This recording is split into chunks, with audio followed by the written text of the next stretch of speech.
बिस्मिल्लाहिर्रहमानिर्रहीम। नाज़रीन अस्सलाम वालेकुम, मैं हूं इमरान वसीम। नाज़रीन, आज की इस वीडियो में 3 खबरें आप नाज़रीन के साथ शेयर करेंगे। पहली खबर जस्टिस काजी फ़ाइसा के हवाले से है। जस्टिस काजी फ़ाइसा ने पाबंदी के फैसले पर 5 सवालात उठा दिए हैं। जस्टिस काजी फ़ाइसा ने सुप्रीम कोर्ट के 15 जज साहबान को एक ख़त लिखा है। इस खत में जस्टिस काजी फ़ाइसा ने कौन से 5 सवालात उठाए हैं उस फैसले पर, जिसमें चीफ जस्टिस ऑफ पाकिस्तान की जानिब से उन्हें वज़ीर आज़म से मुतलका जो मुकदमात हैं उन्हें सुनने से रोका गया है। तो इस खबर की डिटेल आप नाज़रीन के साथ शेयर करेंगे। दूसरा, हम बात करेंगे हुकूमत की जानिब से फिरदौस आशिकवान जो वज़ीर आला पंजाब की वज़ीर इत्तलात हैं, मुआमले ख़ुसूसी हैं, उनकी जानिब से ऐलान किया गया था कि हुकूमत जो है वो कशमाला तारिक के ख़िलाफ़ कोई कार्रवाई करने जा रही है। लेकिन आज हमारे सोर्सेज कन्फर्म कर रहे हैं कि कशमाला तारिक के ख़िलाफ़ जो कार्रवाई का फ़ैसला किया गया था उसे मौखर कर दिया गया है। इसकी वजूहात भी आप नाज़रीन के साथ शेयर करेंगे।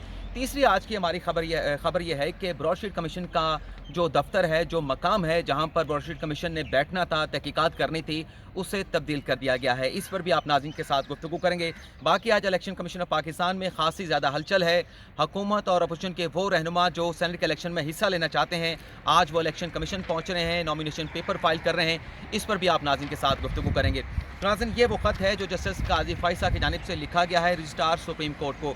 मैं अपने सहाफ़ी दोस्त कैमरामैन नवाज़ शरीफ, ये हमारे जो कैमरामैन हैं इनका नाम भी इत्तफाक से नवाज़ शरीफ है। ये वो नवाज़ शरीफ नहीं जो इस्लामाबाद हाई कोर्ट से 8 हफ्तों की ज़मानत लेकर लंदन गए थे इलाज कराने के लिए, लेकिन आज तक उनके वो 8 हफ्ते ख़त्म नहीं हो पाए। महीना गुजर चुके हैं लेकिन नवाज़ शरीफ का इलाज अभी तक जो है वो लंदन में जारी है। तो नवाज़ शरीफ साहब से कहूँगा कि बड़ा करीब से ये लेटर दिखा दें। 12 फरवरी का ये ख़त है जस्टिस काजी फ़ाइसा का जो उन्होंने लिखा है रजिस्ट्रार सुप्रीम कोर्ट को। लेकिन इस ख़त की जो कॉपियाँ हैं वो चीफ जस्टिस ऑफ पाकिस्तान को भी एक कॉपी भेजी गई है और जो सुप्रीम कोर्ट के बाकी 14 जज साहबान हैं उन्हें भी इस ख़त की नकल जो है वो जस्टिस काजी फ़ाइसा की जानिब से सीसी कह लें या ये नकल जो है वो इस ख़त की कॉपी जो है वो भेजी गई है। इस ख़त में जस्टिस काजी फ़ाइसा की जानिब से ये लिखा गया है, 3 पैराग्राफ हैं इस ख़त के। पहले पैराग्राफ में लिखा गया है कि I have learn that an order oblique judgement was passed in the subject case। ये केस की बात हो रही है वज़ीर आज़म तरक्याती फ़ंड केस के हवाले से on 11 February 2021 and released to the media। This is shocking since as yet I have not received the file with the order oblique judgment।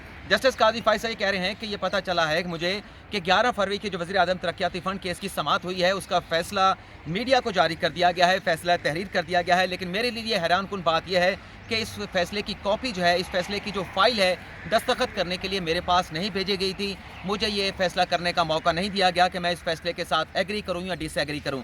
दूसरे पैराग्राफ में ये लिखा गया है, ये लिखते हैं justice Qazi Faez Isa, it is settled practice that after the judge heading the bench write the order or judgment, it is sent to the next senior judge and so on. However, Honorable Justice Ijazul Hasan apparently received it, but I have never did and world knows of it before I have seen it। Justice Qazi Faez Isa कह रहे हैं कि एक settle practice है supreme court में कि अगर कोई फैसला तहरीर किया जाता है तो बेंच का जो सरबरा होता है अब से उसके जो नेक्स्ट सीनियर जज होता है उसे उस फैसले की कॉपी फाइल जो है भिजवाई जाती है। मुझसे जो जूनियर जज हैं, जो नेक्स्ट सीनियर जज हैं, मुझसे जो नीचे से जूनियर जज हैं जस्टिस इजाजुल हसन, उन्हें इस फैसले की जो फाइल है भिजवाई गई, उनसे दस्तखत लिए गए, लेकिन मुझे जो है इस फैसले की जो फाइल थी वो नहीं भेजी गई। पूरी दुनिया को पता है लेकिन मुझे इस हवाले से जो है वो नहीं बताया गया। आखिरी पैराग्राफ में जो सवालात उठाए गए हैं वो भी आप नाज़रीन को मैं पढ़ देता हूँ। काइंडली लेट मी नो, यहाँ पर पहला सवाल उठाया गया है, why the order oblique judgement was not sent to me, कि मुझे ये फैसला क्यों नहीं भेजा गया, इसकी फाइल क्यों नहीं भेजी गई। दूसरा ये है कि why the settle practice of the sending it to the next senior जज वाज नॉट फॉलो, यानी कि जो एक सेटल तरीकाकार है जिसके मुताबिक जो फैसला या जजमेंट तहरीर की जाती है वो नेक्स्ट सीनियर जज को भेजी जाती है, तो ये मुझे क्यों नहीं भेजेगी। तीसरा सवाल ये है कि why was it release to the media before I read it, यानी कि मेरे पढ़ने से पहले इसे मीडिया को क्यों जारी कर दिया गया। मीडिया को तो शायद जारी नहीं किया गया, यहाँ पर मैं थोड़ा सा रिकॉर्ड करेक्ट कर देता हूँ। लेकिन हाँ, ये दुरुस्त है कि सुप्रीम कोर्ट की वेबसाइट पर इस फैसले को 11 फरवरी को तहरीर करने के बाद जो है वो पब्लिश कर दिया गया था, पेश कर दिया गया था। वहीं से मीडिया ने इस ऑर्डर को उठाया और जो इसमें तहरीर किया गया ऑर्डर था उसे फिर बाद मीडिया की जानिब से जो है वो टेलीविज़न चैनल पर चलाया गया। चौथा सवाल मैं देख लूँ कि चौथा सवाल है कहाँ पर, मैं भूल जाता हूँ। तो ये चौथा सवाल यहाँ पर यह है कि बल्कि हाँ, चौथा सवाल यह है कि let alone had the opportunity to sign it in agreement oblique disagreement. चौथा सवाल यह है कि who order it release to the media, किसने ये मीडिया को जारी करने का हुक्म दिया। एंड पांचवा सवाल, provide me the case file so I may finally read the order or the judgement, यानी कि जो मुकदमे की फ़ाइल है, जो जजमेंट की फ़ाइल है, वो मुझे भेजी जाए ताकि मैं इसे पढूं। और लग ये रहा है कि जस्टिस काजी फाइसा जो है इस फैसले के बाद अपना इख्तलाफी नोट जो है वो तहरीर करेंगे, और उनका इख्तलाफी नोट क्या होगा ये तो जब उनकी जानिब से जारी किया जाएगा तभी पता चलेगा। लेकिन एक डेवलपमेंट ये भी नज़र आ रही है कि जस्टिस काजी फाइसा आइंदा हफ्ते जो है वो किसी बेंच का हिस्सा नहीं है, वो अपने चैम्बर में बैठ के अपने केसेस की समाअत करेंगे। रिवाइज़ जो है वो रोस्टरम जजेस की मुकदमात की समाअत के हवाले से जारी कर दिया गया है, रिवाइज़ 1। इससे पहले जो रिवाइज़ रोस्टर था जजेस के मुकदमात की समाअत के हवाले से, उसमें जस्टिस काजी फाइसा का बेंच शामिल था।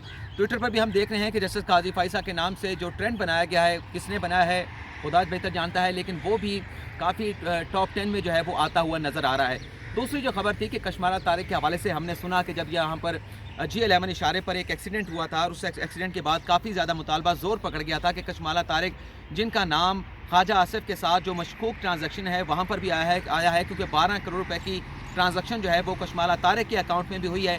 उस वक्त भी ये मुतालबा सामने आया था कि कशमाला तारिक के खिलाफ जो है एक रेफरेंस बनाकर सुप्रीम जुडिशल काउंसिल में भेजा जाना चाहिए।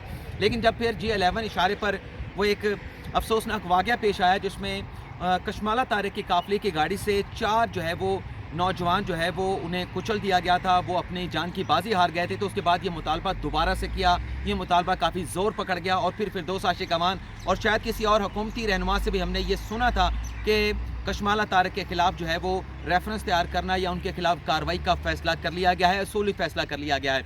लेकिन अब वज़ारत कानून के हुकाम बता रहे हैं कि वज़ीर आज़म को उनकी कानूनी टीम की जानिब से सजेस्ट किया गया है कि ये रेफरेंस कशमाला तारिक के खिलाफ नहीं बनता, इसमें कोई सब्सटेंस नहीं है। 12 करोड़ रुपए की जो मशकूक ट्रांजैक्शन है, ये अभी मामला जो है वो नैब में पेंडिंग है, इस पर कोई रेफरेंस भी दायर नहीं हुआ। जब तक रेफरेंस दायर होने के बाद एहतसाब अदालत का कोई फैसला नहीं आ जाता, तब तक इस मामले के ऊपर तो कशमाला तारिक के खिलाफ कोई रेफरेंस सुप्रीम जुडिशल काउंसिल में फ़ाइल नहीं किया जा सकता।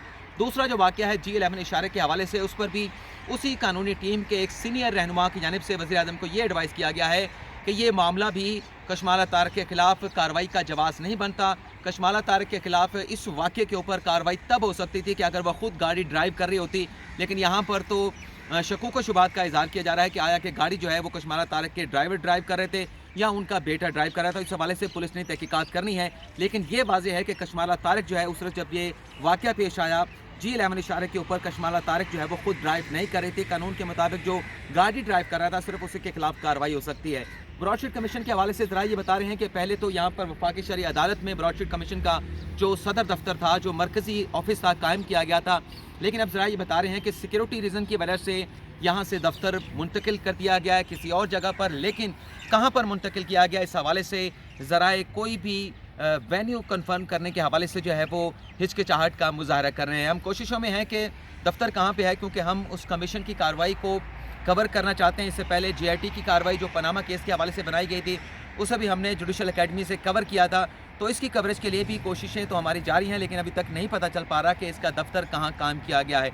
आज इलेक्शन कमीशन में जो हलचल चल रही है, क्योंकि आखिरी दिन है नॉमिनेशन पेपर फाइल करने के हवाले से, लेकिन आज रिवाइज़ किया गया है इलेक्शन कमीशन ऑफ पाकिस्तान की जानिब से सेनेट के इंतखाबात का शेड्यूल। 13 फरवरी नॉमिनेशन पेपर जमा कराने की जो आखिरी तारीख थी, अब उसमें एक्सटेंशन कर दी गई है, उसे एक्सटेंड कर दिया गया है। 15 फरवरी की नई तारीख है कि नॉमिनेशन पेपर जो उम्मीदवार सेनेट के इलेक्शन में हिस्सा लेना चाहते हैं वो जमा करा सकते हैं। लेकिन आज इलेक्शन कमीशन ऑफ पाकिस्तान में पाकिस्तान तहरीक इंसाफ की जो खातून उम्मीदवार हैं, मुझे नाम उनका ज़हन से निकल गया, क्या नाम है, फौजिया अरशद पहुंची हैं। उन्होंने अपने नॉमिनेशन पेपर फाइल कर दिए हैं। इसके अलावा हफीज़ शेख भी पहुंचे हैं। हफीज़ शेख का मुकाबला है यूसुफ रज़ा गिलानी के साथ, क्योंकि पाकिस्तान पीपल्स पार्टी ने इस्लामाबाद से यूसुफ रज़ा गिलानी को जो है वो उम्मीदवार के तौर पे सिलेक्ट किया है, उम्मीदवार नामज़द किया है। यूसुफ रज़ा गिलानी ने भी अपने नॉमिनेशन पेपर जो है वो आज इलेक्शन कमीशन में जमा कराने हैं। तो एक बड़ा सख्त कंपटीशन देखने को मिलेगा वज़ीर ख़जाना जो हैं हफीज़ शेख और यूसुफ रज़ा गिलानी के दरमियान, क्योंकि आज जब उन्होंने अपनी नॉमिनेशन पेपर फाइल किया हफीज़ शेख ने, तो उन्होंने जब मीडिया के साथ गुफ्तगू की तो उनसे सवाल पूछा गया कि यूसुफ रज़ा गिलानी तो आपके साबिक प्राइम मिनिस्टर रह चुके हैं, जब आप पीपल्स पार्टी के दौर में भी वज़ीर ख़जाना थे, तो कितना ये एक कांटेदार किस्म का मुकाबला होगा। हफीज़ शेख से जब ये सवाल पूछा गया तो उन्होंने इसका जवाब तो नहीं दिया, लेकिन बहरहाल उन्होंने इस बात की उम्मीद का इजहार किया कि अगर पाकिस्तान तहरीक इंसाफ की जानिब से उन्हें नॉमिनेट किया गया है सेनेटर के लिए, उन्हें टिकट दिया गया है, तो वो पाकिस्तान तहरीक इंसाफ की उम्मीदों पर पूरा उतरने की कोशिश करेंगे।